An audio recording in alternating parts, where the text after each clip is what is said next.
creio na palavra de Deus, eu creio na palavra de Deus, eu creio na palavra do meu Senhor.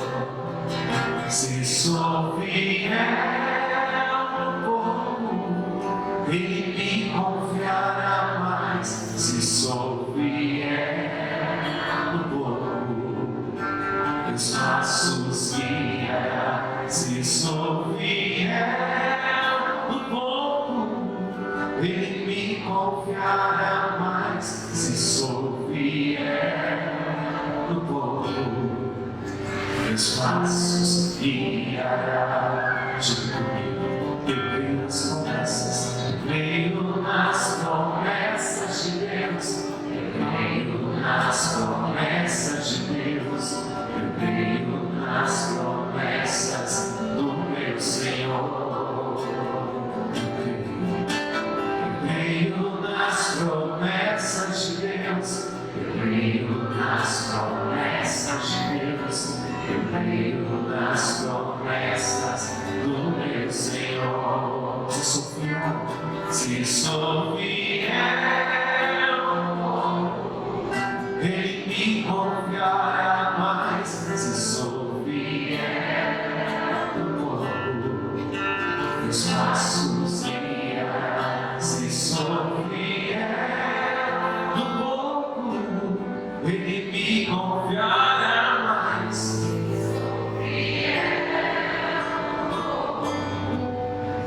Meus passos guiará.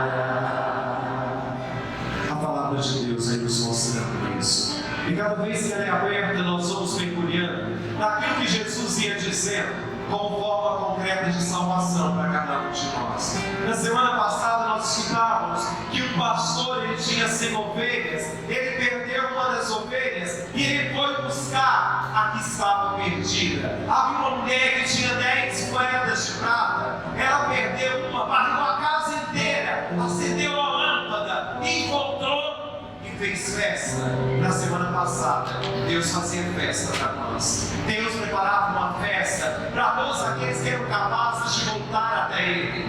Deus preparava uma festa para aqueles que tinham caído, mas tinham tido a coragem de se levantar. Esse é o nosso Deus, aquele que faz festa para nós. Quando nós estamos no chão da vida, Deus vem e nos resgata. Quando nós estamos na solidão da história, Deus vem e restabelece tudo. E hoje, a palavra de Deus aberta, ela vem nos ajudar a entender o mistério daquilo que grita dentro de cada um de nós. Jesus vai dizer de uma forma tão simples: é preciso ser fiel nas pequenas coisas, para que você possa ser fiel naquilo que é grande. Olha para a pessoa que está aí do seu lado, por favor, e só pergunta assim para ela: você é 100% fiel, minha filha?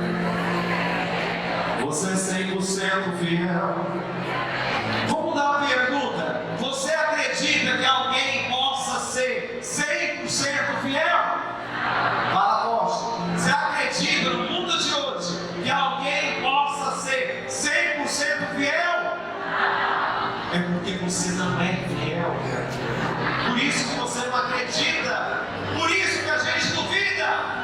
Por isso que a gente não crê. Por isso que a gente não se entrega. Olha o que diz a palavra de Deus: fidelidade é atitude, fidelidade é entrega, fidelidade é ter a capacidade de fazer o que Ele fez. Se é preciso morrer, eu morro.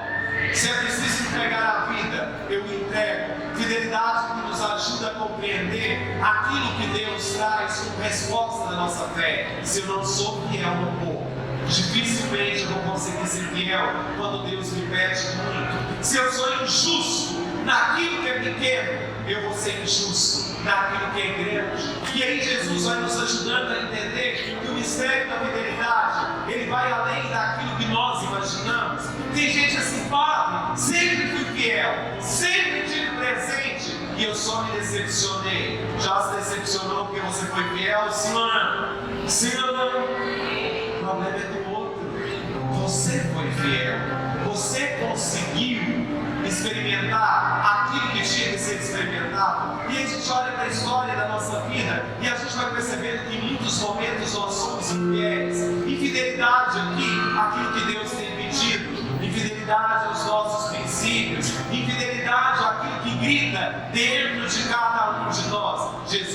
claro, somente os fiéis conseguem alcançar aquilo que vem dele. E aí Deus vai dando as respostas mais bonitas da nossa fé. Sabe o que me chama a atenção?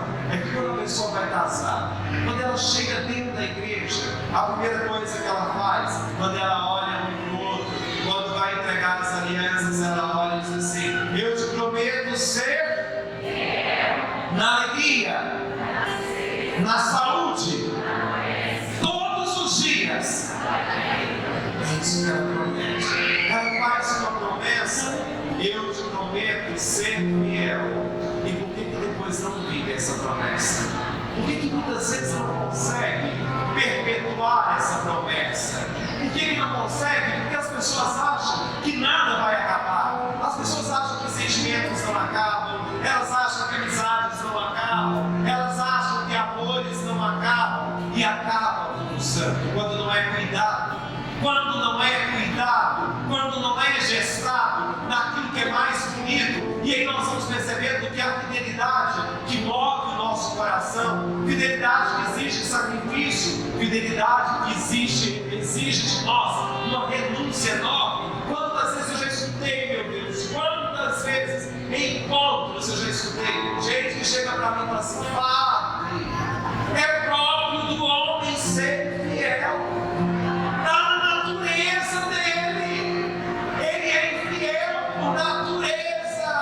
Já ouviu isso ou não? Olha para mim, olha para mim. Não é próprio do homem. Isso é ser vergonha em si mesmo.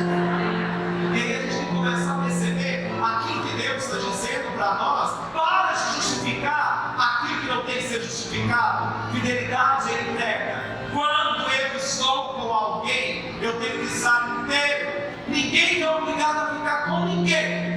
Mas quando eu decido caminhar com você, eu tenho que saber caminhar do seu lado. Eu tenho que saber honrar aquilo que um dia eu te prometi. E se eu não sou homem ou mulher suficiente para assumir aquilo que um dia eu te prometi, eu preciso ir embora. Eu preciso repensar a minha vida. Eu preciso recolocar as coisas no lugar. A fidelidade faz de nós mais próximos de Deus. E aí a gente começa a entender que Deus nunca é infiel a nós. Que Deus nunca, nós somos infiéis a Deus. Deus pede uma coisa e a gente faz outra. Deus vai pedindo algumas e a gente desobedece. A gente vai fazendo tudo aquilo que dá na cabeça. E Deus continua nos honrando naquilo que Ele é. E aí Jesus toca em algo mais profundo. Viver a fidelidade. E Ele diz para nós: nós não podemos servir a dois senhores. Ou você serve a Deus, ou você serve ao dinheiro. Dá uma olhadinha nessa pessoa e pergunta assim para ela: você gosta de dinheiro? Você gosta de dinheiro? Muito pouco. Você gosta de dinheiro, sim ou não? Fala para sim ou não? Você falar que não, você é doido. Quem que não gosta, gente?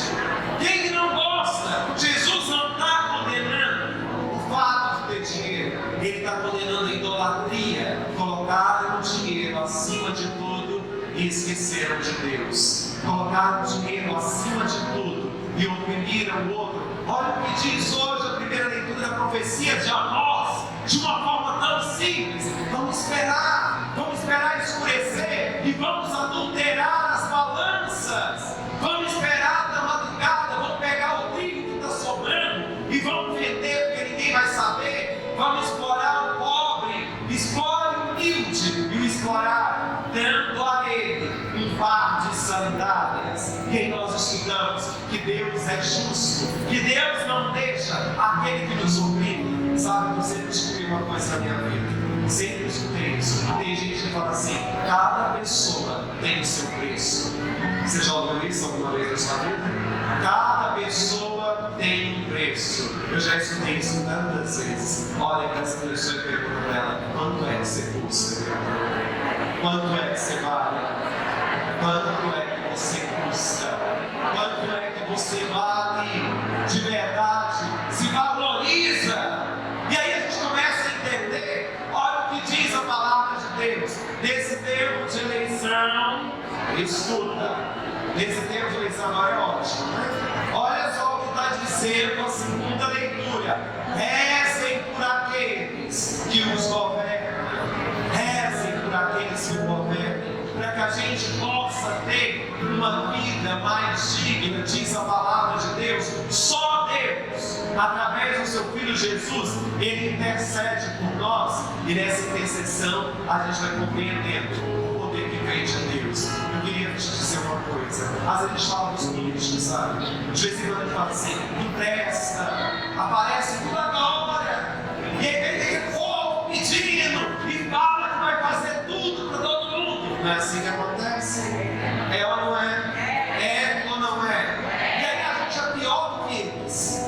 Presta atenção, a gente fica pior do que eles, porque eles chegam, as pessoas têm capacidade de falar assim: voto no você sim, me dá um saco de cimento que eu voto em você, me dá um caminhão de terra que eu voto em você, me dá isso que eu voto em você, me dá aquilo que eu voto em você. Aí quando a pessoa dá, você ranqueia dele, você viu como ele conta? Então a gente tem que começar a criar vergonha na cara da gente. Para de se meter no povo. Olha o que diz a nós: o povo estava sendo comprado por um par de sandálias.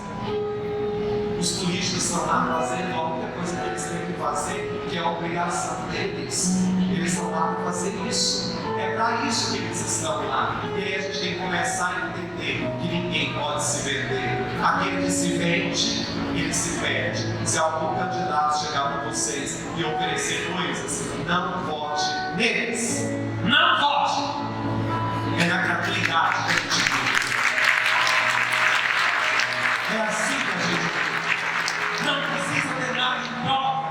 É isso que Deus fala para nós. Como a gente é pequeno, meu Deus. Como a gente é pequeno e não deixa Deus trabalhar a nossa própria vida. A palavra de Deus é clara. Tudo na transparência e na fidelidade. Quando a gente consegue isso, a gente consegue ter a experiência mais linda que vem de Deus. Tem gente que tem medo de vivenciar isso. Tem gente que às vezes não se arrisca. Hoje, às 10 horas da manhã, eu celebrava uma missa. Uma comunidade simples, muito simples, na Fernando dos Moraes, que vocês conhecem. E eu fazia o menino, depois que eu fiz o menino, nós fomos para o ofertório. E o pai pegou R$2 e deu para o filho, para ele colocar na coleta. E ele pegou os R$2, foi caminhando até a cestinha. Quando ele chegou perto da cestinha, ele olhou para a cestinha e começou a chorar. E ele chorava, e pegou o dinheiro e colocou assim atrás. E ele chorava, chorava, chorava, chorava. E ele não queria colocar o dinheiro lá dentro. Ele queria o dinheiro para ele. Ele queria os R$2 que o pai tinha dado. E ele olhava, a mãe foi lá e buscou. E levou, depois eu fiquei rezando isso o dia inteiro. Sabe que de vez em quando a nossa vida é assim. Cada criança ajuda a inocência. Mas a nossa vida de vez em quando é assim. Deus fala assim para nós: vem e deixa aquilo que precisa ser deixado. Você até vem, estende a mão e não tem coragem de entregar a vida. Não tem coragem de entregar os sonhos. Não tem coragem de entregar aquilo que está te machucando. E aí você volta chorando. Você prefere voltar chorando com aquilo na mão do que deixar e viver a liberdade. Você vive se espremendo tanto para entrar nos lugares que não te cabem e vai machucar demais. Porque a gente não consegue ser fiel àquilo que a gente é. Deus vai dizendo: deixa para ser feliz, deixa para conseguir alcançar aquilo que se é. Porque se o outro não consegue ser inteiro, nem mesmo como ele não vai ser inteiro com você. Nunca, nunca, nunca. Sabe que às vezes eu vejo que o problema não é o outro, o problema é a gente mesmo, que fica querendo acreditar em algo que muitas vezes é impossível de acreditar. Às vezes a gente aposta, às vezes a gente ama, às vezes a gente entrega, e Deus vai dizendo para nós: você já foi até onde você deveria ir. Pela vida de algumas pessoas nós passamos para ajudá-las a serem melhores, mas em alguns momentos a gente precisa sair do cenário da história para deixar o outro fazer a sua caminhada. Enquanto nós não fazemos isso, nós não vivenciamos o dom da fidelidade que Deus nos deu. Essa semana eu vivi uma das experiências mais dolorosas da minha vida. Mais dolorosas da minha vida. Eu atendi uma senhora que veio falar comigo. E ela falou assim: Fábio, 32 anos de casada. Eu tenho 32 anos de casada. Amo demais o meu marido. Demais o meu marido. Mas ele me machucou tanto esses dias. Eu percebi que ele estava um pouco diferente. Eu cheguei para ele e falei assim: o que está acontecendo? O que está acontecendo? Por que você está desse jeito? Ele olhou para mim e falou desse jeito. Para. Ele olhou para mim e disse: em 32 anos que eu estou com você, eu sempre tive nojo de você. Eu sempre tive nojo de você. Vou dizer o que ele disse para ela, para vocês poderem entender o que eu estou dizendo. Ele falou assim: cada vez que eu tenho relação sexual com você, eu vou apagar a luz para não poder olhar na sua cara. Foi o que ele disse para aquela mulher. Ela falou: gente, ela chorava tanto. E a única coisa que ela disse: eu nunca fiz nada de mal para ele, tá? Por que ele não foi embora? Não me deixou? Mas por que ele disse tudo isso? Eu até perdoo, mas eu escuto a voz gritando dentro de mim o tempo inteiro. Aí a gente começa a entender que ninguém precisa ser pisado por ninguém. Às vezes uma palavra, ela pode ferir tanto. Às vezes uma palavra, ela pode machucar um outro. E às vezes a gente não pensa naquilo que a gente está dizendo, nas atitudes que a gente está tendo. Aquela mulher está destruída emocionalmente, e para ela sair de tudo aquilo, meu Deus, só pela graça que vem de Deus. E aí a gente começa a entender que tem gente que entra para fazer uma destruição total na vida do outro. E aí a gente precisa ser inteiros e, sobretudo, compreender que o pouco de amor próprio é aquilo que nos faz ser fiéis a nós mesmos. Amor próprio não é orgulho, não é arrogância, não é soberba, mas amor próprio é a gente se colocar no lugar da gente e dizer aquilo que vale a pena ficar e dizer aquilo que precisa ir embora da nossa história. E às vezes precisa ir embora, moça. E às vezes precisa segurar, e às vezes a gente precisa segurar para ajudar o outro a perceber aquilo que ele é. E você pode olhar para mim e falar assim: padre, mas eu fui tão fiel, me traíram tantas vezes, o que eu faço? Mando embora, jogo fora. Às vezes a gente tem que trazer para fazer com que o outro enxergue aquilo que ele é. Se ele não consegue enxergar aquilo que ele é, ele sozinho vai embora. Ele sozinho vai embora. E aí você começa a entender como Deus coloca cada coisa no seu devido lugar. São nessas experiências de amor que Deus transforma. Tem que valer a pena, povo santo. Se não vale a pena, é porque tem que deixar ir. E aí você vai entender que é essa fidelidade que Deus pede. Fidelidade até a cruz, de poder colocar tudo de nós no coração daquele que nos oferece tudo. Olha mais uma vez para quem está aí e diz para ela: esse é o segredo. Só tem que ser fiel. Só tem que ser fiel. Não aceita qualquer coisa, não. Não aceita qualquer coisa. Queira muito, porque Deus te dá muito. E quando você entender isso, você vai poder olhar para essa pessoa e vai perceber que ao longo da vida é assim. Amanhã, ninguém sabe o que vai acontecer. Porque Deus reserva uma glória da nossa história aquilo que Ele tem para nós. Dá só uma olhadinha e diz nessa pessoa: eu gosto tanto de você, até prefiro esconder. Deixa assim ficar subentendido, como uma ideia que existe na cabeça e não tem a menor pretensão de acontecer. Eu acho tão bonito isso de ser abstrato, baby. A beleza é mesmo tão fugaz. É uma ideia que existe na cabeça e não tem a menor pretensão de acontecer. Pode até parecer fraqueza, pois que seja fraqueza, então a alegria que se dá, isso vai sem eu dizer.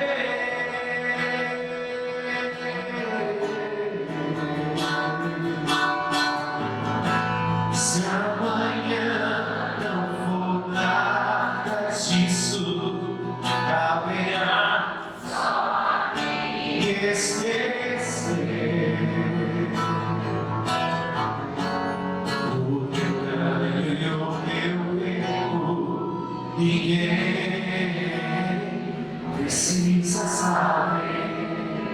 Abre suas mãos. Abre suas mãos. Sabe o que isso que Deus faz? Ele coloca tantas coisas aí nas nossas mãos. E Ele diz: nada é seu. Eu deixo nas suas mãos para você administrar. Administrar a sua vida.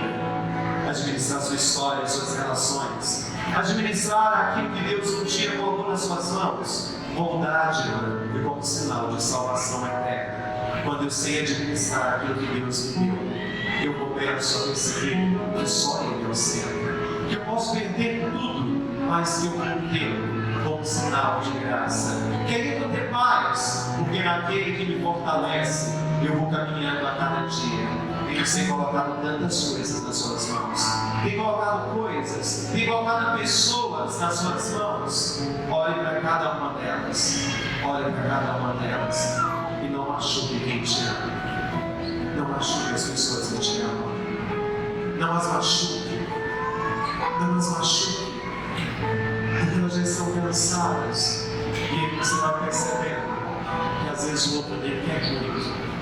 Que às vezes o outro só precisa que você esteja com as mãos estendidas, administrando aquilo que um dia Deus te deu.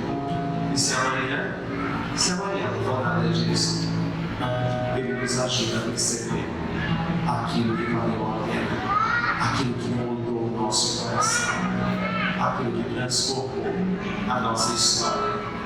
Não seja como o menino de hoje. Ao deixar diante dele, deixa de verdade, não queira levar de volta. Quando a gente deixa alguém diante de Deus, a gente simplesmente diz para ele: é seu, Senhor, é seu. E na nossa fidelidade, nós vamos entender que Deus dá a resposta para tudo. E o mais bonito, que quando a gente coloca tudo nas mãos de Deus, tudo passa, tudo passa. Eu já te disse isso uma vez, o coração ele só fica apertado quando a gente preenche de coisas que não deveria.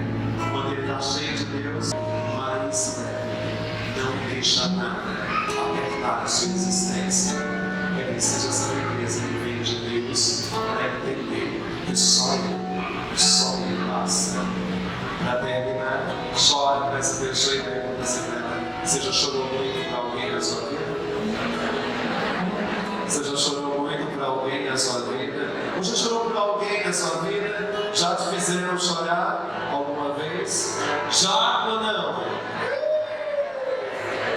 E ele tomara que te façam chorar de alegria sempre. Tomara que faça você chorar com emoções profundas diante daquilo que é a expressão da gratuidade. É assim que vale a pena. É assim que vale a pena. Amor que é amor não nos vai chorar todo dia. Até vai chorar de vez em quando para nos colocar naquilo que somos. Mas, por favor, um pouquinho só de amor próprio para poder ser feliz de verdade. Olha para essa pessoa e diga para ela: se ame mais. Se ame mais. E fica de pé, olha para ela e diga isso: se ame mais. Eu gosto tanto de você, até prefiro esconder. Deixa assim ficar subentendido. Uma ideia que existe na cabeça e não tem a menor pretensão de acontecer. Eu acho